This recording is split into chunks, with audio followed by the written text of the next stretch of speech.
নমস্কাৰ বন্ধু বান্ধৱীসকল, সপোন সাগৰলৈ স্বাগতম জনাইছোঁ আপোনালোকক। আজি মই আপোনালোকৰ ওচৰত আলোচনা কৰিবলৈ ওলাইছোঁ সপোনত যে আমি কেতিয়াবা ক'ৰবাৰ উৎসৱলৈ যোৱা দেখোঁ বা বিহু ফাংচনত থকা দেখোঁ বা যিকোনো পাৰ্টি কৰা দেখোঁ বা ক'ৰবাত পাৰ্টিত আমি গৈ পেলাই খুব ফূৰ্তি কৰি থকা দেখোঁ বা বেলেগকো ফূৰ্তি কৰি থকা দেখোঁ বা খুব নাচ গান কৰি থকা দেখোঁ। এনেকুৱা যদি সংকেত যদি কেনেবাকৈ আপুনি পাইছে বা সপোনত দেখিছে, ই কিহৰ সংকেত বাৰু? ভালনে বেয়া, হ'বনে অশুভ, এই কথা আলোচনা কৰিম। গতিকে আগৰ ভিডিঅ'টো কৈছোঁ, যিবোৰ সপোন আমাৰ দেখিবলৈ খুব আনন্দদায়ক হয় বা দেখি খুব ভাল লাগে, তেনেকুৱা সপোনৰ কিন্তু অৰ্থ বহু ক্ষেত্ৰত বেয়া থাকে। আৰু যিবোৰ সপোন ভয়ানক হয় আৰু দেখিবলৈও খুব বেয়া, তেনেকুৱা সপোনৰ কিন্তু অৰ্থ আহিবলগীয়া দিনকেইটাত ভাল হোৱা দেখা যায়। গতিকে যি কি নহওক, সপোনত যদি কোনো পাৰ্টি আপুনি কৰি থকা দেখে বা কোনো ডাঙৰ ফাংচনত যদি আপুনি থকা দেখে বা খুব ফূৰ্তি কৰি থকা দেখে, এইটো এটা কিন্তু ভাল সপোন নহয়।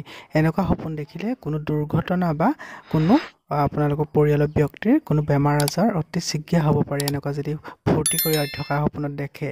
আৰু যদি কেতিয়াবা আপুনি অকলে দেখিছে, কোনো পাৰ্টিত আপুনি ঘূৰি ফুৰিছে, খুব ফূৰ্তি কৰি আছে অনবৰতে, তেতিয়াহ'লে কিন্তু বাস্তৱত আপোনাৰ কিন্তু কিছুমান সমস্যা আপুনি দেখিব, আপোনাৰ নিজে দেখিব যে আপোনাৰ ডাঙৰ সৰু সুৰা কিছুমান সমস্যাৰ লগতে ডাঙৰো সমস্যা হ'ব পাৰে।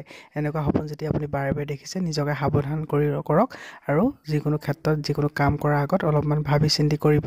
আৰু যি আপোনাৰ যদি খুব ফূৰ্তিত আপুনি যদি আছে, সপোনত দেখি থকা অৱস্থাত যদি খুব ফূৰ্তি আছে, আৰু যদি আপুনি ৰিয়েলত যদি আপোনাৰ কোনো মনত যদি কোনো মন যদি মৰা বা মন যদি আপোনাৰ ফূৰ্তি নাই, আৰু যদি আপোনাৰ যদি মানসিকভাৱে আপুনি সমস্যা কিবা ভাগি পৰি আছে, তেতিয়া কিন্তু এনেকুৱা সপোন দেখিব পাৰে। এনেকুৱা সপোন দেখিলে আপোনাৰ স্বাস্থ্য আৰু অৱনতি ঘটিব পাৰে। গতিকে এনেকুৱা সপোন দেখিলে আপোনাৰ উপায় এটাই আছে যে আপুনি সপোনটো সকলোৰে আগত শ্বেয়াৰ কৰক আৰু গম পাব যে আপোনাৰ যি সমস্যা, এই সমস্যা লাহেকৈ ভাল হৈ যাব।